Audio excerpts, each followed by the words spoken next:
Well, I have a soft spot for artists who reach out to me to add science to their creativity. I'm there every time, just because it's the mainstreaming of science when artists touch it and want to sort of make it their own.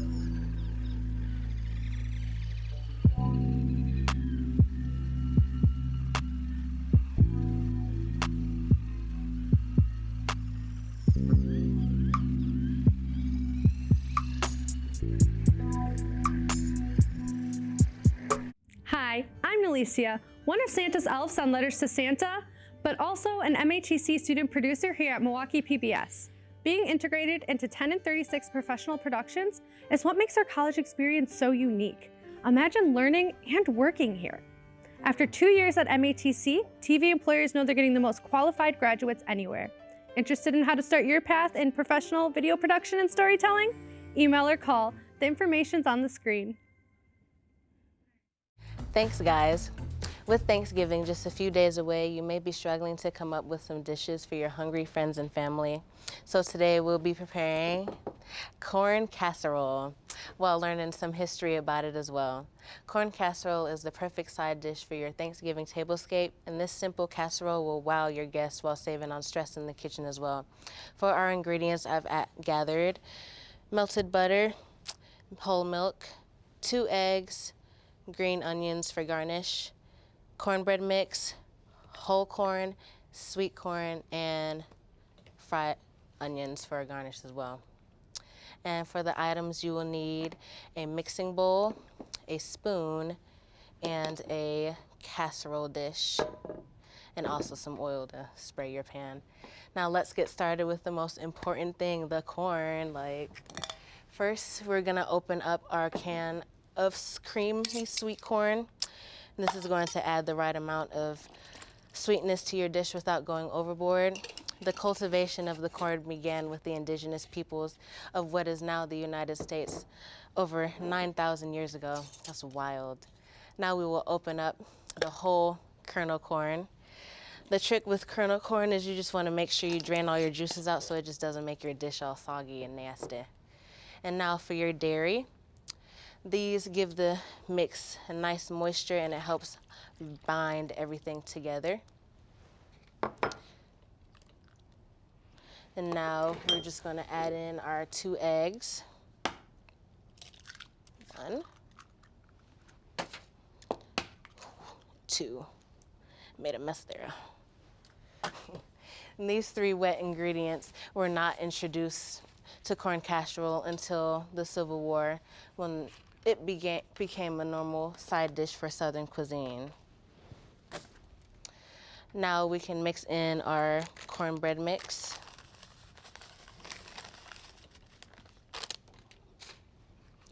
Just give it a nice stir. Before this miraculous box mix was introduced, yellow or white cornmeal was used. It wasn't until Jiffy released its wildly popular corn muffin mix in the 1950s that we had the modern version of a corn casserole. Now that everything's all mixed, we're just going to spray our pan with oil just to make sure your casserole doesn't stick and become stubborn when everything's done. Just gonna pour that in. Doesn't that look delicious? Once dinner time is nearing, place the dish in the oven, preheated to 350 degrees, and bake until your top is golden brown or until you stick a toothpick in and it comes out clean. Just gonna add it in our oven.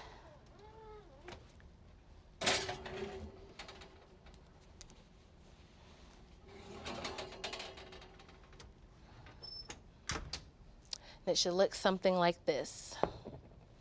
Ooh, I wish you guys could smell how good this is given. Very corny. You could put it right on the table like this, but if you want to add a little razzle dazzle, you can, and I'm going to be adding both the fried onions and the green onions.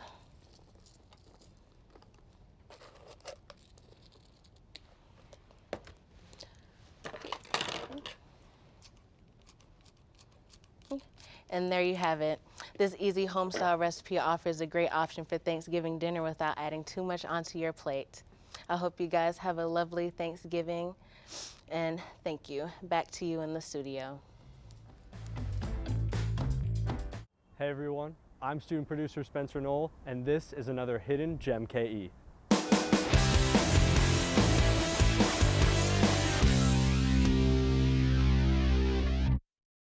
If you're looking for a great new spot to take a quick study break this year, look no further than Trestle Park. Trestle Park is located at 501 East Erie Street along the river in Milwaukee's 3rd Ward District. This park, which opened in 2018, is wedged between 2 massive apartment complexes on what used to be an active railway. The park doesn't shy away from its past. Many railway elements can still be seen throughout the park, like these refurbished railroad crossing lights. But the most obvious part is this massive swing bridge behind me. Built in 1915, the bridge is 243 feet long and weighs over 800 tons.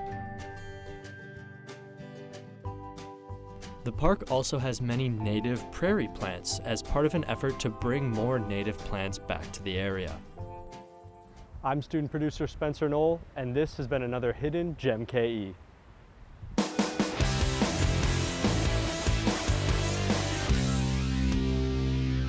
mentioned earlier, we're here at the Cuisine Dining Room at the MATC downtown campus. Now, we have moved from the dining room into the kitchen, and today I have Chef Cassidy with me. Chef, how's it going today? Good, how are you doing, Max? Doing very well, thank you very much. What are some of the things that you do here for the Cuisine Dining Room? So here in Cuisine, we are a restaurant that's open to the public. It's a capstone course for our culinary arts students. So after they've gone through the 2-year program, they come to this kitchen, and it's open to the public, so anyone can make reservations and come dine with us here.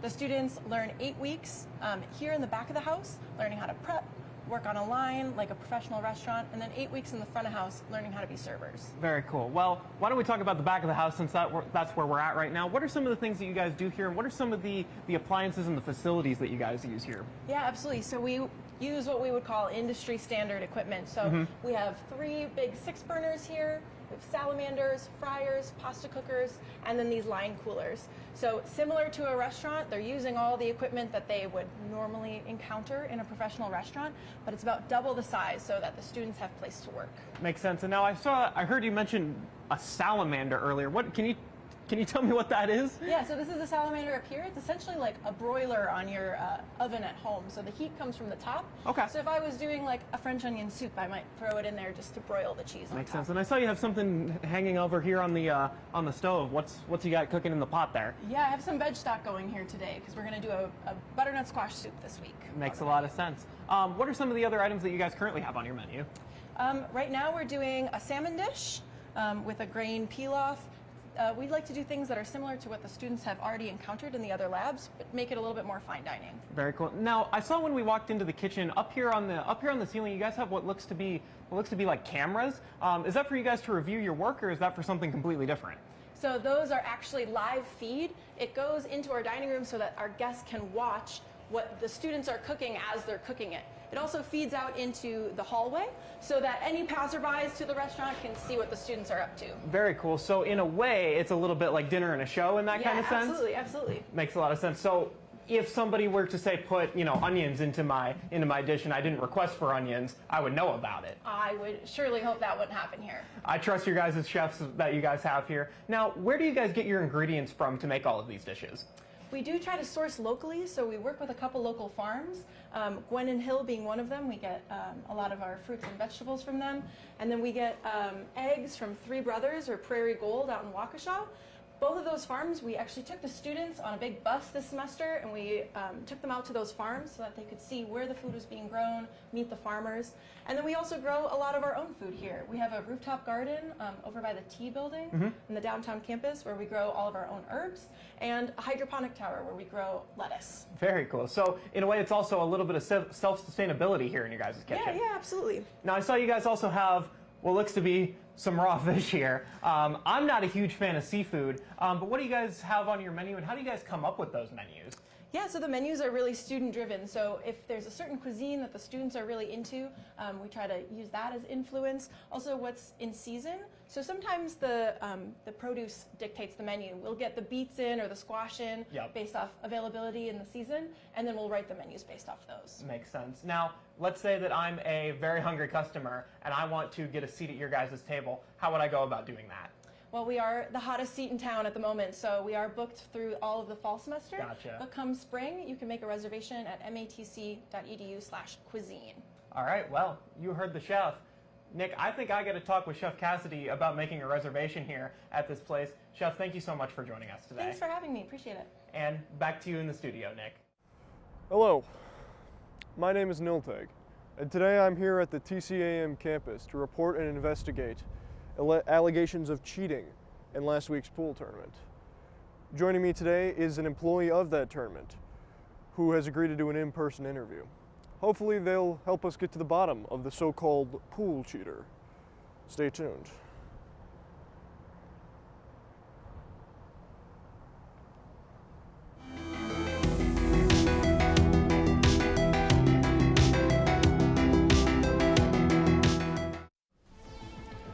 Hello and welcome. Today I am joined by Haras Diog.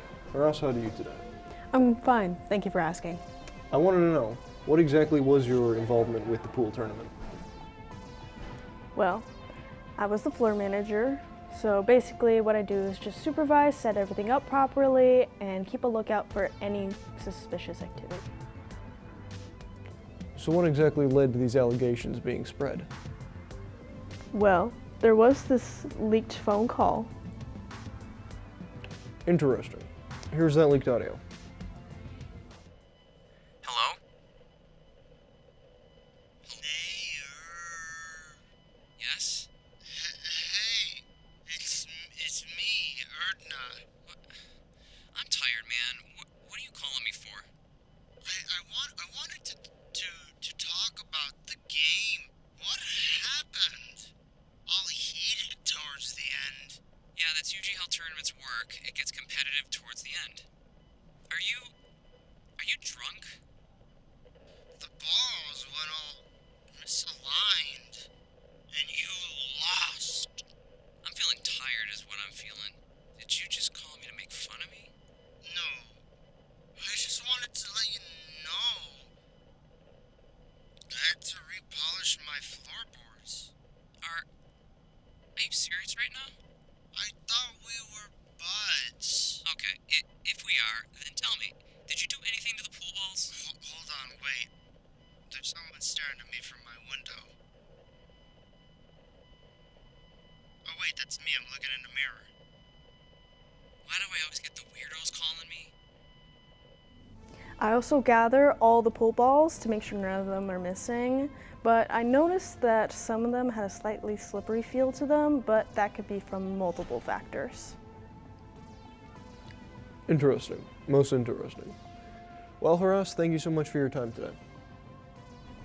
Thank you so much for having me. Do I get paid yet? Oh, the check comes in the mail. And there you have it, ladies and gentlemen. Did Erdna cheat? Did he alter the pool balls that made Nair lose the game? With no conclusive answer, that's for you to decide. Thank you for joining us for another episode of Alleged Investigations. Did we get it? Good? Yeah?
football player gets blindsided by a linebacker.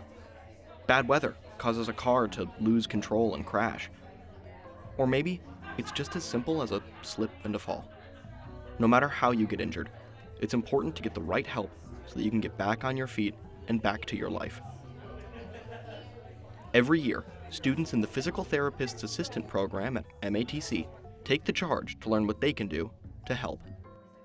The program really is about becoming a movement expert. We want to be viewed, we want the physical therapy profession to be viewed as the people who are the experts in movement. So when people out in society have problems with movement of any sort, we are going to be those individuals that they should seek to help them return to their previous activities and movements. That's Holly Pitts. She's the clinical coordinator and one of only 2 instructors in the program. She makes sure that students have the knowledge and experiences they need to guarantee their success. What's nice about our program is that our students aren't in lecture for long periods of time. We're always kind of bouncing back and forth between lecture and lab type activities, which keeps our students interested and not falling asleep. Besides the facilities that we have here, our students go out on 3 clinical rotations where they're actually out in hospitals and outpatient clinics, schools, nursing homes, going to people's homes and providing physical therapy there. That hands-on experience provided by the Physical Therapist Assistant Program is critical to students, such as Abby Holman. Well, we do a lot of hands-on work. You know, it's exercises, stretches, and that things like that. So we do them ourselves with our classmates so that we understand how to teach them to other people. So yeah, but now I really have a good grasp and I feel like confident that when I get out into the workforce, I'll be able to do what I need to do. Between the fantastic facilities, valuable experiences, and strong community present in the PTA program, it's not hard to understand why these students look like they wouldn't want to be anywhere else. So my favorite part about teaching this program is just seeing the progress. It's really fun because we teach the students for the full 2 years. We establish relationships with them and they come in knowing nothing about exercise or rehabilitation of patients, and they leave being able to practice out in a clinic or hospital setting. Hey fans, football season is in full swing, and for today's 120-yard treat, I'll be preparing a salsa verde burger. A salsa verde burger is a little twist on your typical game day eat that combines some Tex-Mex ingredients and toppings with the classic cheeseburger dish that we all know and love. And today I will be using Beyond Meat for my burger today and green salsa, but you can also go with the old USDA ground beef if that's your style as well. For our ingredients, I've gathered some tomatoes, burger buns, salsa verde, Dijon mustard, lettuce, tomatoes, onions, my bad, Beyond Meat, queso fresco, and if you want to, you could add cilantro to your burger as well. And you, of course, need a hot pan and a spatula and a plate to place your finished product on. First, I'm going to sear my burger. My burger is already cooked, but I'm just gonna give it a nice crust on both sides. Turn my heat up. And while my burger is cooking, I'm going to slice up my lettuce. You just wanna shred your lettuce, because this isn't like your typical burger. This is more of like a Hispanic-like burger, so, or what they say, a Tex-Mex burger. And I already sliced my tomatoes. You're gonna wanna dice your tomatoes as well. You don't wanna like slice everything too thick because you don't want all the ingredients to overpower like the burger itself. Just gonna flip it. Okay. And for my onions, I don't know if you can see, but I sliced my onions thinly sliced because onions are very overwhelming and you don't want those to overpower your dish as well. Beyond Meat also tastes amazing and still has the same color as regular meat, and it doesn't have all the bad things in them, not cancer causing and all that. Now I'm just gonna add some seasonings. If you wanna add seasonings, you can, but right now I don't really wanna add seasonings to my stuff. I added it beforehand. Now let's assemble the burger. So first I'm going to top it off with some Dijon, a nice generous amount. We're gonna go in with some lettuce. I like lettuce, so I'm gonna add a generous amount. Some red onions.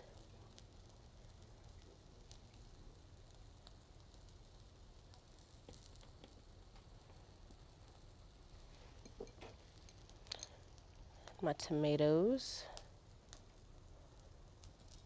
I like it when my burgers are hefty, but you can add as much as you'd like. Okay, now that my patty has a nice crust on it, I'm just gonna place it on, plap. Then top it off with some salsa verde. You can get your salsa verde anywhere. I got mine from my local Metro Market, but they also have very good salsa verde at Cermax. You're just gonna top it off with some cilantro as well. And lastly, some queso fresco.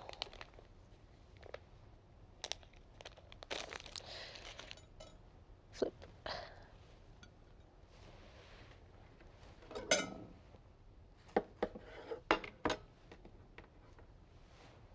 Ooh, looks yummy.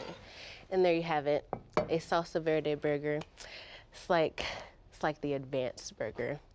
Thank you for tuning into today's cooking. Oh my goodness. And happy game day. Go Pack Go. Back to you in the studio. And this is another GiiGii.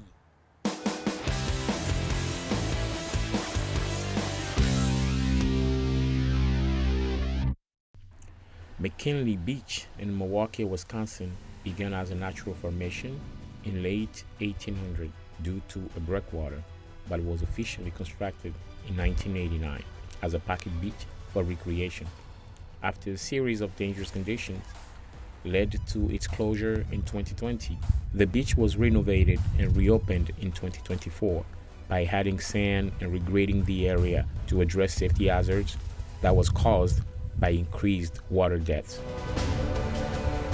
McKinley Beach serves to not only provide a recreational resource along the lake, but also functions as a buffer between Lake Michigan and Lincoln Memorial Drive. Since its construction, the beach has experienced changing lake levels and site conditions. McKinley Beach is open to the public. The location makes it accessible. Even during winter, people still visit. Hello guys, this is Dagri Osiris, student producer, and this was your GiiGii.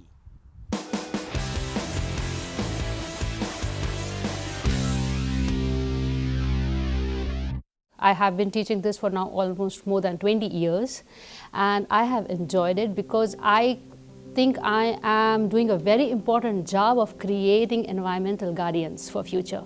Because the students, the graduates from the program, they would in one or the other way contribute to saving environment and working towards community health and environmental health. So we look into some phytoplanktons, we look into some periphytons, so we look into different algae samples. Apart from that, during fall, we work with aquatic plants. So students learn how to identify between aquatic plants and presence of those aquatic plants, what they indicate about the water quality. We look at the macroinvertebrates, the bugs and the critters that we find in our fresh waters, and apart from that, we identify fishes. All these are biological indicators that help us in assessing the water quality. We are getting hands-on lab skills. They are learning how to assess environmental health conditions, be it on field or in lab, how to apply the learned skills when they are at job. prepping up labs, because some of our graduates, they go into lab jobs and then sometimes they are working all by themselves. So how to follow the instructions, how to prep up the labs, they're learning all those skills. So yep, we are learning plenty of skills: sample collection, sample analysis, and then data analysis. So yep.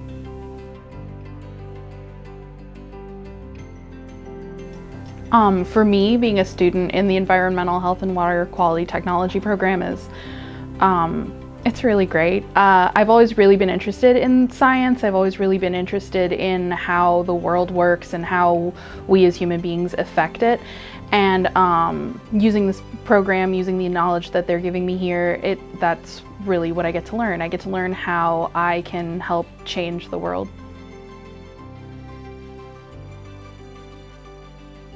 It's something that it's a meaningful process that I want to go through. I really enjoy it, learning stuff that really I'm getting into, that I want to in my field. What I want to learn personally though is kind of how humans have impacted the environment and how we could go about reversing that. It's great here because MATC provides me with support that I need. I have a good team to work with. They are very supportive. And I'm not just teaching, I'm learning every day working here. So I enjoy every day of my job here. People talk about it all the time. I started doing it because I felt like the job wasn't actually a job. That was something that was really fun for me, is waking up every single day and not dreading it. Right? And that you hear those horror stories all the time that people just do a 9-to-5 job just to do a 9-to-5 job. And for me, it's so much more because you get to help mold and create these young athletes into being better people, hopefully, outside of their 2 to 4 years in college. And so that's probably one of the biggest reasons why I started coaching, was just because you get to help touch so many lives and help those young athletes have a little bit more sense of purpose and have a little bit more sense of direction to help them set up for hopefully really bright futures outside of here to continue to help just everyone in life day in and day out. Right, so we've had guys who have gone on to go be all-region players. We've had some guys win Gold Glove. We've had an All-American even, which is being the best player at your position in the whole entire country. And so for us, it's not always just about the wins and losses on the field though. Me being in charge of the academics, I think some of the biggest wins that you can get is your graduation rate, or your rate of guys and girls getting to move on and continue to play in their sport outside of here. And so last year we had roughly 95% of our athletes either graduate or move on to go to a four-year institution to continue their career. And that's something that's really, really nice to take home with you, and knowing that you're not only helping them on the field, but the amount of help that we're able to do for them off the field to set them up to have a bright future. I think sometimes those awards are just as nice. But of course, at the end of the day, I want to win a national championship. That's why we're here, that's what we're trying to do. But we're also trying to create great young men and young women for society outside of here as well. Coach Bounds helps to shape these students into not only mean machines on the field, but into well-rounded, successful students off the field. The athletic department supports those students and the bright future that's ahead of them. I love what I do.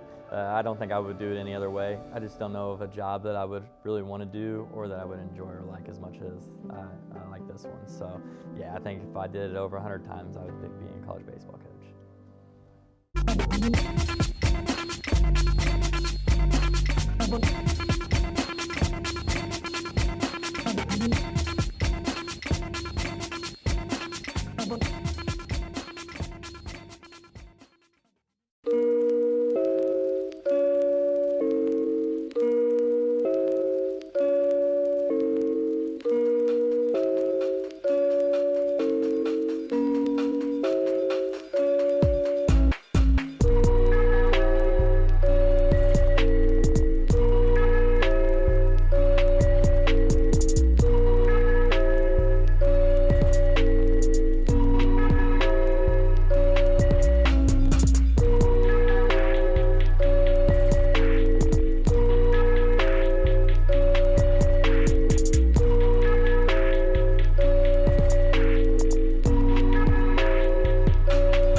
Thanks, Nick. As I mentioned earlier, we're here at the MATC bookstore, and today I have one of the bookstore employees with me, Gerald Schwager. Gerald, how's it going today? Good. About yourself, Max? Doing very good. Thank you so much for inviting us in here. And now, as an employee of the bookstore, can you explain to me a little bit about what you guys do here and what services you provide? Sure. So we're going to be your stop for all your textbook, kit, and supply needs.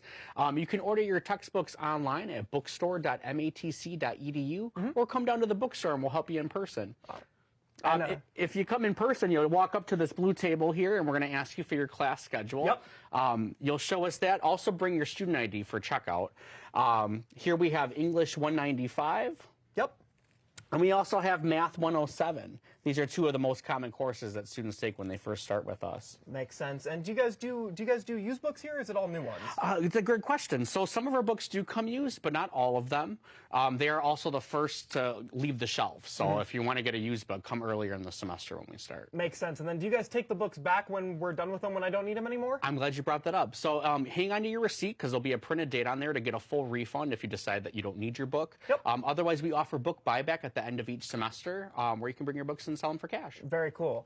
And MATC is a technical school, so we may need more than just the textbooks. Do you guys offer supplies for those classes that need more than that? We sure do. So we have different kits and supplies available. So for our nail program, we have our nail kits here. Our culinary and baking program utilizes uniforms as well as supplies as well. So here we have our knife kit for our culinary students. Very cool. We have our culinary uniform here, the scale that goes along with it. We also offer the hats and jackets as well as pants. For our architecture students, we have our drafting kits here. And we also have our dental lab kits for our dental lab students. Very cool. So basically what you're telling me is that I can get everything I need no matter which class I'm in. That's right. Absolutely. All right. And let's say I need some more basic supplies than specific ones for the courses. Can I get those here at the bookstore as well? You sure can. So we have a variety of different supplies to pick from. We have calculators there in the corner. We have our binders here. One of your books needs a binder. Yep. We have our quick study guides here. Anatomy flashcards for our anatomy students. Well, we also have headphones, notebooks, water bottles, lanyards, pens, pencils, Post-it notes, erasers, you name it, we got it. Basically everything you can need, right? I saw back there you have like even locks for the lockers. I also saw that in here you guys have a bunch of MATC swag. What other items do you guys have here besides just these sweaters? Yeah, so we are incorporating our new logo on all of our new merchandise, and we have all different things to pick from. We've got beanie hats, we've got bags, we have blankets, we have our windbreakers, t-shirts, quarter zips. Something for everybody here. Very nice. I see you got blankets over here. It is getting to be that time of the year after all. I also see that over here you guys have some little teddy bears for graduation. This would make a great gift for those upcoming graduates. Oh, it sure would, Max. And I saw when I got in here that you guys have a bunch of boxes over here on these tables with a bunch of black clothing in them. Can you kind of explain why these are all over here? Yeah, I'm glad that you brought this up. So we have our cap and gown distribution starting on December 1st through the 12th. Students need to apply for graduation first. Yep. Once they come down, they're going to show us their student ID and we're going to check them off the list. Once they're checked off the list, we're going to hook them up with a cap and a gown here. And get them ready for graduation. Very cool. I think we're getting ready for graduation. What time of the day can students come down to the store? Absolutely. So we start selling textbooks on January 6th. We're going to be open Monday through Thursday from 8 a.m. until 6 p.m. And then Fridays we're open from 8 a.m. until 4:30 p.m. All right. Well, Gerald, thank you very much. I think I got some studying to do, so I'm going to put this on. I'm going to get started on that. And Nick, back to you guys in the studio. Hello everyone, it is wonderful to be here with you today. For today's recipe, we are going to travel to Huancayo, Peru. In the highlands of this ancestral country, we will find papa a la huancaína. The dish became popular in the 19th century during the construction of the Central Railway in the city of Huancayo. Women would bring papa a la huancaína to their husbands working on the construction. For our ingredients, I've gathered ají amarillo, boiled eggs and olives for garnish, garlic paste, evaporated milk, olive oil, crackers, potatoes, and salt and pepper to taste. Be sure to have a blender to mix in all of your ingredients. And you're going to want to start by boiling your potatoes until they're soft. And once they're soft, you're just going to want to set those aside. Ají amarillo is one of the most iconic peppers in Peruvian cuisine. This bright and yellow pepper has a nice texture, and it's often used in pastes and sauces, or it's even fresh. And it's a key element in giving Peruvian food its signature taste. Queso fresco is a nice staple in Peruvian cuisine. It's known for its mild flavor and creamy texture. And once your cheese is cut, we're just gonna sit it in a bowl and bring everything in the blender.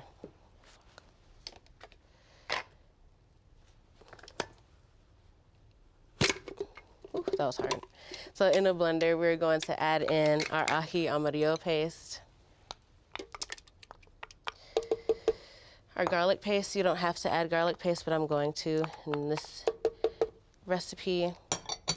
Evaporated milk, olive oil, about 5 to 6 crackers,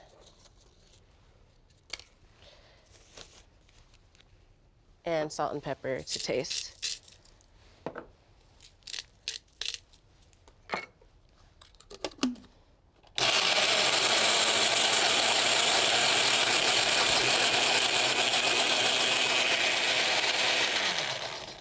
Okay, now that everything is blended together, I'm just going to quickly cut our potatoes.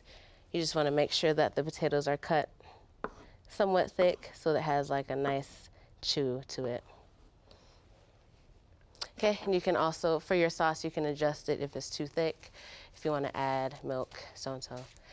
And once everything is done, we're going to garnish it with boiled eggs and olive oil as a garnish. And we're going to arrange the potatoes on top and generously pour our huancaína sauce over them.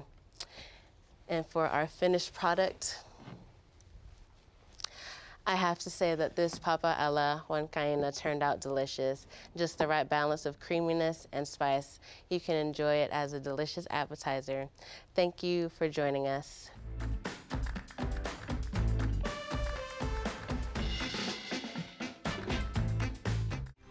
Achieving not only their high academic goals, but striving to make life better for the community. While students are busy making time for friends, family, and work, when exactly do they have time for themselves? And how does one discover something that helps them unwind, relax, and reset to start the next day on the right foot?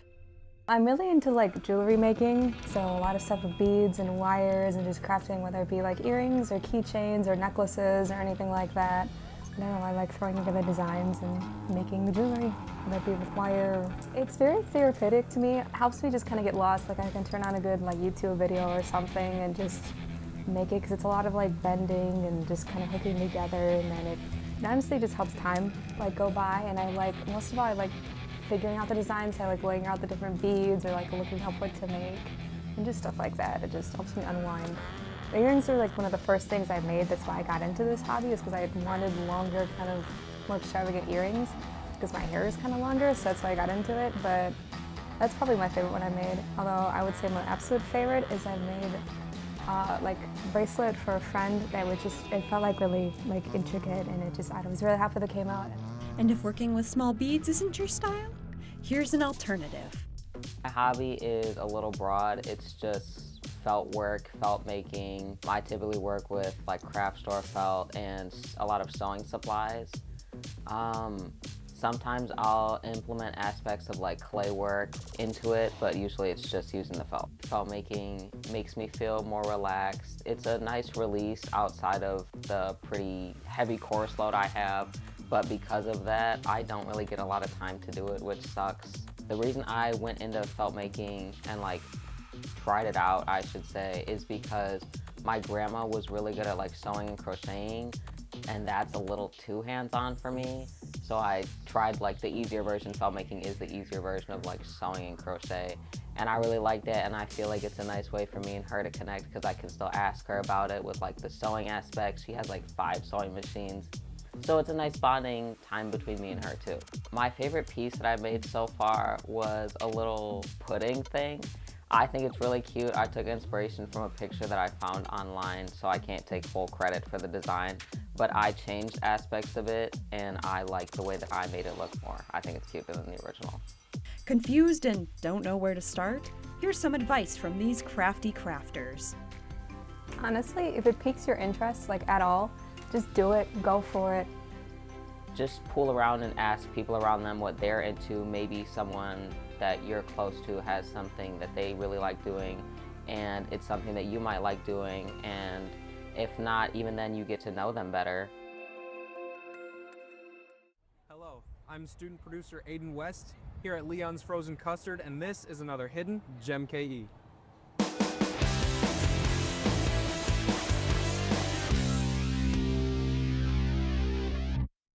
When people think of Wisconsin, one of the first things that come to mind might be frozen custard. Leon's Frozen Custard has been hiding under our noses for over 80 years. Leon's was created in 1942 with one goal in mind, to serve custard to the people of Milwaukee. But that's not all they serve. With malts, shakes, and a soda fountain, you'll always have something to keep you cool in the hot weather this summer. Just in case a few scoops of frozen custard weren't enough, they also have a limited sandwich menu to choose from as well. Leon's is located on the corner of West Oklahoma Ave and South 27th Street, where it has been run by the same family since its founding in 1942. Although the building has changed since its creation in 1942, the classically styled drive-up diner still remains a staple here in the community. I'm student producer Aiden West, and this has been another delicious hidden GiiGii.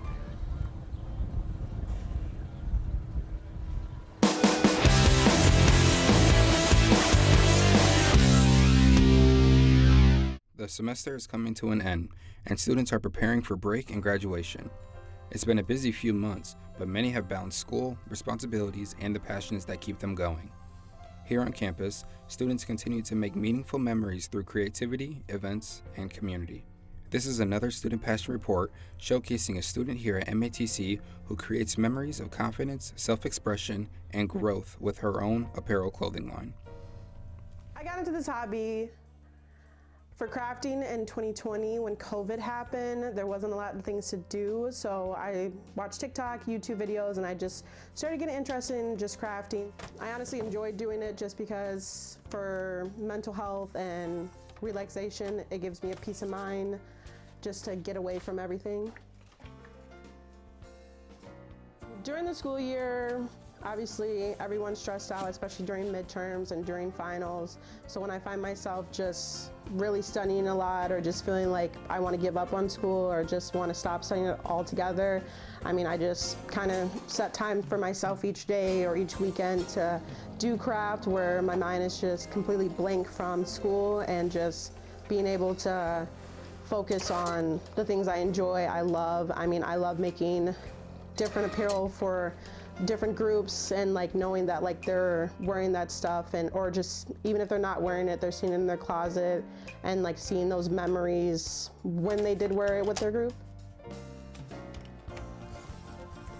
Me and my mother actually started this brand, this idea about 2 years ago, and then we actually put it into effect last year. Our brand is called Simple Souls.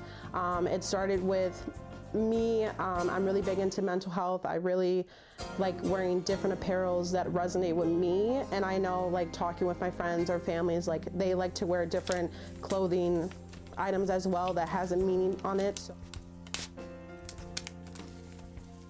One advice I would give to students if they ever felt burnt out, crafting isn't for everyone, but just finding a hobby or something they enjoy where their mind can go completely blank and just being able just to focus on that one thing, even if it's for 30 minutes. Sometimes I'm only able to get 30 minutes in a day or just that week, and honestly that brings joy to me. When school and life gets busy, it helps to be creative in your own way. Do what you love and let it show. Life is about finding your passion, and once you find it, go after it.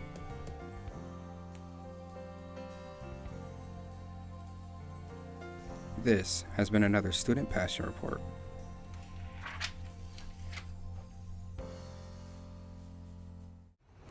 Thanks, Nick. As I mentioned earlier, we're here at the MATC Mequon campus's greenhouse, and today I have Lauren Reckinger with me. Lauren, how's it going today? Good. Thanks for visiting, Max. Yeah, of course. Thanks for having us here. Now, can you tell us what you do here at the greenhouse? Yeah, I'm like the unofficial greenhouse manager, so I keep this in tip-top shape and running, and I make sure the plants are alive and the bugs aren't eating them. Obviously, that's an important job. And now, what are some of the people, or who are some of the people that you work with here? Yeah, so a lot of the students end up doing a lot of the propagation as part of like their learning experience, but we also have student volunteers and student workers helping out in the greenhouse. Very cool. And now, I see behind us you guys have some what almost looks like, you know, little leaves here in the ground. Can you kind of explain to us what's going on back here? Yeah, so these are snake plants. Snake plants are really interesting because you don't need a full leaf to propagate it. And the students in Intro to Hort are taking different hormones and they're trying to see which hormone helps the plant root. Very cool. The best. That one's not rooting. So yeah. And then I see over here we also have what looks like octopus tentacles coming out of the ground here. What are these all about over here? That's a spider plant. We've got a student who is interested in seeing how the spider plant that they have at home propagates. Okay. So they did it in soil and they also did it in water, which is really interesting. And it's only been 2 weeks, but it's already rooting. Very cool. And is that a usual timetable for those kind of plants? I think for spider plants, but all the other plants, like they all have different timelines for growing. Very cool. Now, what are some of the other tools that you guys work with here in the greenhouse? Yeah, so this greenhouse is really high tech. We've got misting benches that are automated. We just have to learn how to use them properly depending on what plant we've got growing there. We've got drip lines that we can hook up to the different pots, and all of our vents and stuff are controlled by a really high-tech program. Very cool. And now, what are some of the other plants that you guys grow here? I saw over here we have one of my favorite flowers, the marigolds. But what else do you guys grow here in the greenhouse? Yeah, we grow whatever we can get our hands on. Coleus is a really popular one. This is easy to propagate. A grower donated these begonias to us. Beautiful. An instructor had this plant at home. It's an anthurium, and these guys take 3 years to flower, so that should be really interesting to see. And then we've also got like various herbs we like to propagate, such as this guy. I'm sure you know what this is, Max. Yes, I love rosemary. Rosemary is one of the absolute best smelling plants. Just literally the only one that beats this one is oregano, but I digress. Yes. Now, obviously, as we came into this the second portion of the greenhouse here, we saw all of these wonderful plants, but I see back here that you guys have what looks to be like a lot of the same plant. Can you kind of explain what's going on here in the back? Yeah, so we've kind of got a tradition where every year we grow poinsettias for Christmas time. And this year we've got 7 different types. Poinsettias are really cool because they're a great opportunity for students to learn how to grow a very fussy plant. So in greenhouse production, they get to observe all the differences, like this one doesn't need as many nutrients as, say, the white ones there. And yeah, just learn about poinsettias, and then hopefully we get to sell them at the end of the year. Very cool. Now, can you tell us a little bit about this sale? I've heard about it a little bit, but where can people go to buy some of these plants, and when is that happening? Yeah, we're going to have the plant sale here on campus, and the students are putting together the timeline for that. We're looking at the first week of December, but we'll make sure everybody knows. So there will be posters around and everything. So very cool. Well, you heard her, obviously. Thank you, Lauren, for having us here today. We really appreciate your time. And Nick, back to you in the studio. Nature's beauty reveals itself in so many forms, from bright, endless skies that lift your spirit to calming blue waters that seem to wash away every worry. It's in the winding trails built for walking, biking, and simply taking it all in, where the rustle of leaves and the rhythm of your own footsteps remind you to slow down. And when the day fades, the night sky takes over, vast, quiet, and full of stars that remind us of how small we are in the most beautiful way. I believe that God created everything, and it's crazy how like every single leaf is like different from the next one, and like even looking at a tree or something, like you see all the little details in the bark, and it's crazy how like not one single tree is like the same as the next one, and the next one, and the next one. And there's all these different types of trees, and there's different types of flowers, and even like the rocks? Like, who put all those rocks there? You know what I mean?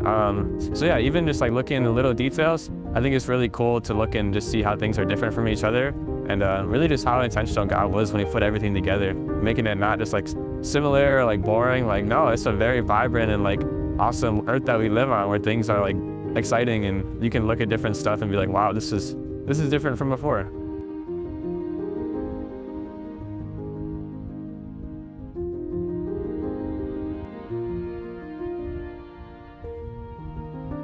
My responsibility is to stop throwing stuff out the window and stop smoking in the bad air, because that can make bad air for real. And yeah, our also responsibility is to make sure we dispose everything into the right trash can instead of putting in recycled trash and recycle. So yeah, that is our responsibility when it comes to nature.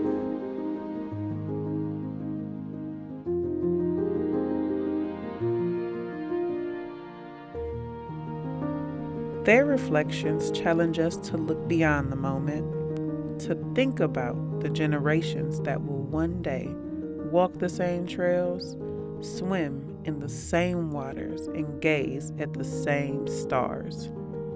Nature gives freely, asking only that we care enough to preserve it. Because in the end, protecting the earth isn't just about saving trees or oceans. It's about saving the balance, peace, and beauty that make life worth living. Hi, I'm Alicia, one of Santa's elves on Letters to Santa, but also an MATC student producer here at Milwaukee PBS. Being integrated into 10 and 36 professional productions is what makes our college experience so unique. Imagine learning and working here. After 2 years at MATC, TV employers know they're getting the most qualified graduates anywhere. Interested in how to start your path in professional video production and storytelling? Email or call. The information's on the screen.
You are much like clay.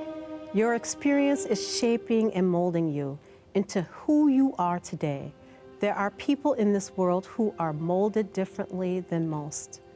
A people whose experiences are carefully created, systematically designed, and purposefully perpetuated. In today's discussion over dinner, we discuss something that has plagued a great portion of society, something that is both seen and unseen, heard and unheard, felt and unfelt. We're discussing racial bias. This is Before They Know Us. You can't run now. You can't run now. Hang in there. Hang in there. You didn't belong here. You didn't belong here. Sounds like the usual suspect to The me. usual suspect. The usual suspect. He didn't That's what belong he here. gets. That's what he gets. He should have complied. Should have complied. He should have just complied. As it should be. It's his fault.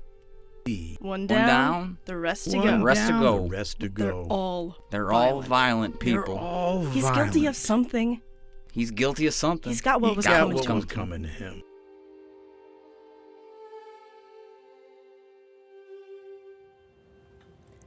Hi, I'm Lisa Jones. Welcome. For today's discussion over dinner, I am joined with David Thomas, Kimya Green, Faith Freeman, and Molly Dwayne. Before opinions, before discussions, let's listen. Have you ever heard the term racial bias? It's when you treat a person differently just because of the color of their skin, where their family comes from. It's deciding that you don't like someone before you even know them, just because they look different from you. To many, this is the care that you'd expect to receive as a patient. Hello, I'm Karen. I'm gonna be your nurse. What brings you in today? Oh, I'm having a lot of pain in my lower abdomen. I can barely walk. It's so bad. Hey, have you taken anything for it? Yeah, all the over-the-counter stuff, and just nothing is helping. Okay, so I just reviewed your chart, and it seems that you've been in here several times in the last few months. I'm so sorry. Let's see if we can get you something a little bit stronger to hold you over. Please, please. It's so bad. Please. It needs something stronger. Okay, yeah, no problem. Let me go talk to the doctor and see what we can do for you. Oh, thank you. Of course, we're here to help.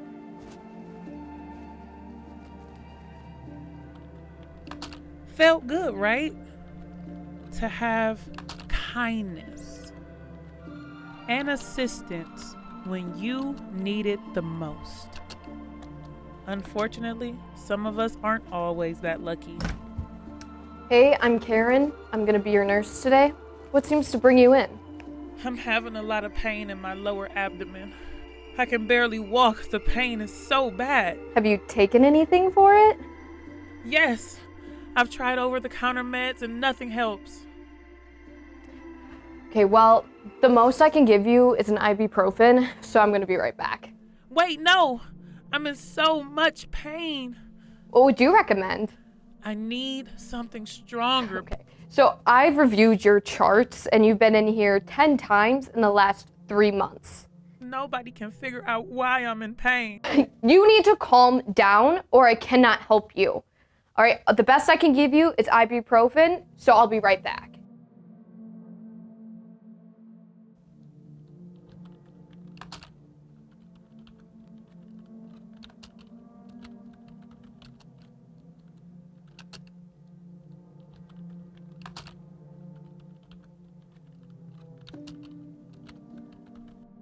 The same goes for a job interview. Yeah, how are you? Oh, okay, hi. Hello. So, you know, this job is for the senior manager, right? Yeah, I do. Okay. I think there might be some kind of mix-up today. Do you mind if I just go and check something really quick? Where people look at you and automatically assume that you are unqualified. Or being denied a home because people are worried that you'll welcome a certain type of look in that area. The anxiousness.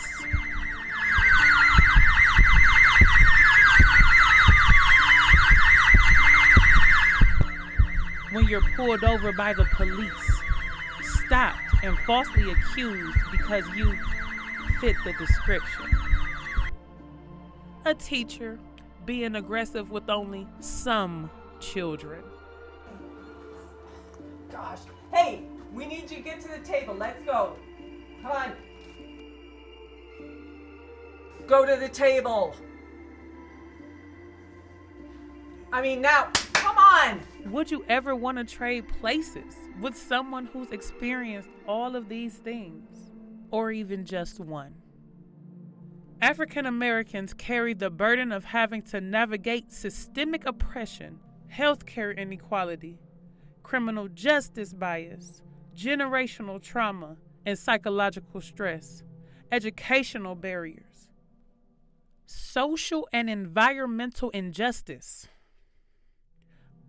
passed from generation to generation to generation to generation with no end in sight. How can you look at me and think you know me? How can you look at me and think that I'm dangerous when I am safe? Aggressive when I am peaceful. Dishonest when I'm honest.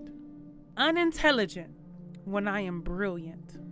A criminal when we are law-abiding citizens. A cheat when we've always been the people playing fair. I believe that we can have more than a pocket of safety. I believe the country can be safe. I believe Milwaukee can be safe. But to get there, you must look inside of yourself and say, am I complicit in racial bias? Am I complicit in the upholding of systemic racism? What can I do with my privilege to address these issues? This is an everybody issue.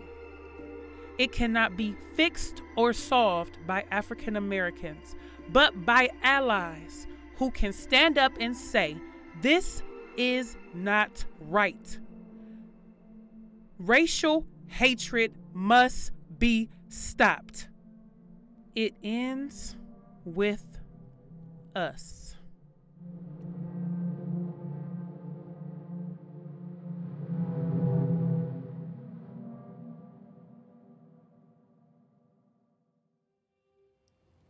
There's a lot to unpack here. Two types of bias: implicit, which is unconscious, and explicit, which is deliberate. They aren't always loud. A lot of times it's silent, embedded in our society by design. But where does it begin?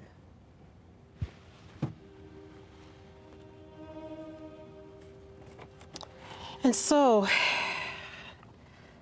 I'd like to just ask you, my friends, a few questions here.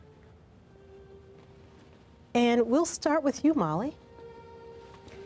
When were you first made aware that race influenced how people are treated? I was in 3rd grade, and I had an African American teacher named Mrs. McClendon. And she wasn't a bad teacher, but she didn't like white people. I just remember that was kind of obvious, but I was a grade schooler.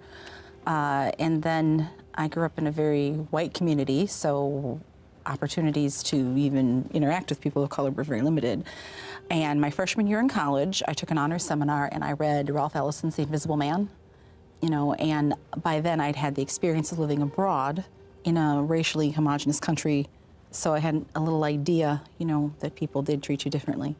But reading that book really kind of opened my eyes to things that I had grown up with in the Milwaukee area. Milwaukee was always very segregated. There were white areas, black areas. And it was hard, to see that, because my parents raised me to not look at people based on the color of their skin. I would never describe, anybody at this table as the black person, the white person. I would never do that. But I certainly knew plenty of people who did. And Kimya, that same question. When you first made aware? I think I probably was a little older, maybe middle school. I was keenly aware that, people kind of hung out in certain clubs and You know, you weren't welcome in them, or you were, based off of the color of your skin or gender. And David, what about you? Well, I grew up in a small town, northern Wisconsin, and so I think, like Molly, I was pretty insulated. But then I think, well, it would be a discussion in the family. My parents were always adamant that we treated everybody with respect and kindness. And then in high school, I think, seeing the open housing marches in Milwaukee and the civil rights marches in the South, Bloody Sunday, and those kinds of things on TV really brought it home. And you know, our discussions in church youth group, for example, would center around those topics, even though, you know, it was far away from where we were. All right. And for our next question, at what point did you notice that your own racial identity mattered, or maybe mattered or didn't matter in this society? And I'll start with you, Faith. Can I go back to your question? Go ahead. When I first got experienced, you know, about the racism and stuff like that, explicit and implicit, my uncle, my great uncle, he was he was a Negro League baseball player, and he was one of the family, you know, pillars or whatnot. And one of the things that he did was he wanted to buy up every house on the block. That's what he wanted to do. He wanted to buy up every house on the block. He wanted to put his sisters and my aunties in these houses and stuff like that. So he accomplished buying the houses and stuff like that. But he wanted this one piece of land that was right next to it. It was a small piece of land. The city never came out to you know, clean it up or anything like that. But he'd still go over there and he'd clean it up and mow the grass. He'd have me mow the grass. And I said, why we mowing the grass if they can? Why can't we buy it? He was like, well, they just don't want me to have it. They don't want me to buy it, and I just didn't understand it.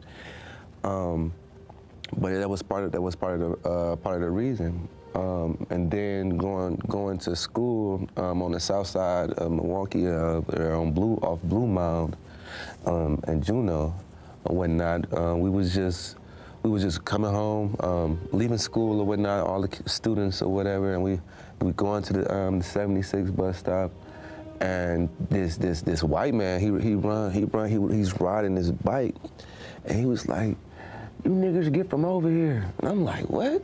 Our school right down the street."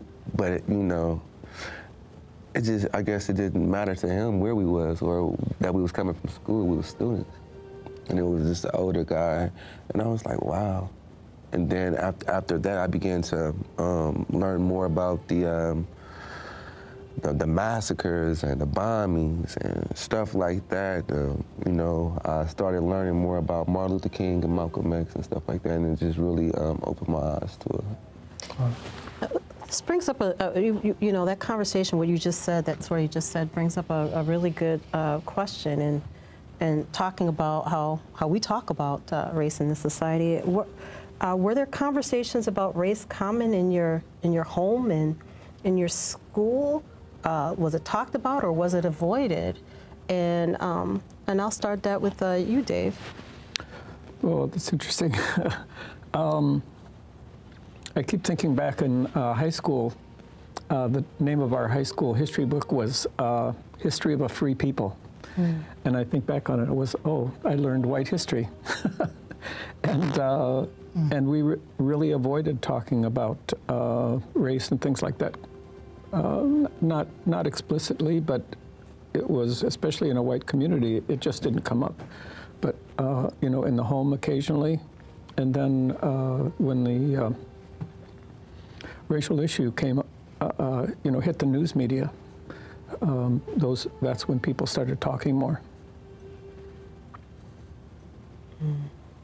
Kimya? Sure. I don't remember much about it in school. Okay. But my mom and my dad made sure that it was discussed in the house. And obviously, cousins, et cetera, we would have conversations when you're experiencing such a traumatic thing in almost your daily life. It's hard not to talk about it. But like I said, in school, I think the topics were avoided intentionally. And so you kind of have this gap, and maybe by design, but I think it also discourages you from taking the totality of your education seriously when you know that there's a part of it that's a gaping hole. So yes, absolutely inside of the house, my personal life, my friends, it was obviously a discussion, but I don't recall probably before college a time where, it was truly discussed in my education. Yeah, well, this leads right into another question is, what preconceived notions did you have to unlearn, and what experience challenged your assumption? And we'll start with you, Molly. Oh, being a nurse, nursing school, when, the white girl from the suburbs, is doing a clinical at Mount Sinai, you are taking care of patients from a wide variety of socioeconomic backgrounds that obviously I didn't have a lot of exposure to. But my family didn't talk about race directly per se, but when we were in grade school, my sister and I, we would play with our neighbor. His name was Todd, and he was severely developmentally disabled. Some of the other neighbor kids would pick on him, and they were pretty cruel. And my parents took us aside, and they explained to us basically, what we now, they use words you don't use anymore, but that he was severely developmentally disabled. But you shouldn't treat him any differently because he's still a person. And then, the secondary lesson was that also applied to people, whose skin may not be the same color as yours. So I guess, the term would be what, rose-colored glasses, that I'm going to assume that I'm not going to judge you. And so, of course, in nursing school, we had some patients who had bad experiences with white people, and yeah, I get it. But I was, 17, 18, and I didn't get it then. And it was hard, because it's like, oh, my goodness, they're judging me. And, it's that, how does that expression go about, walking another mile in someone else's shoes? Something, that's probably a good way to put it. Yeah, you brought up a really good point, talking about your experience in healthcare. And if and this goes for everyone, if there it could be one thing structural thing that you could change, an issue in your community, what would it be? Let's start with you, Faith. What if there's one thing of a structural issue?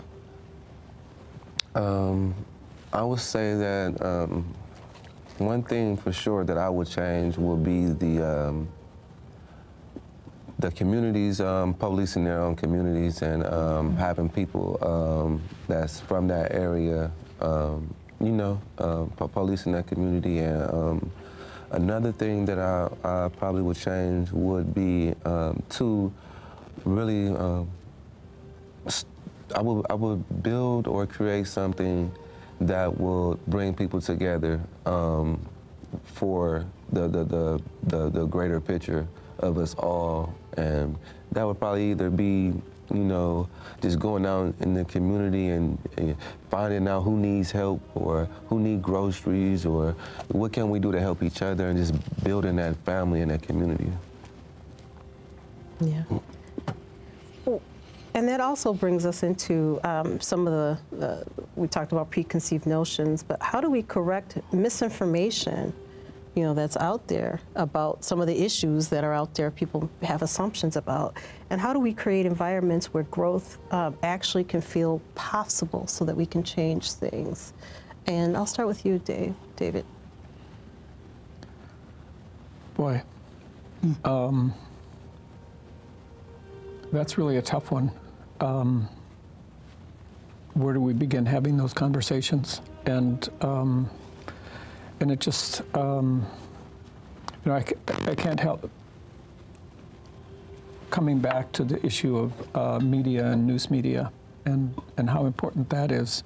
But the kind of, I don't know if it's actually growth in implicit bias, but in the current political situation, people aren't afraid to flaunt their bias for some reason.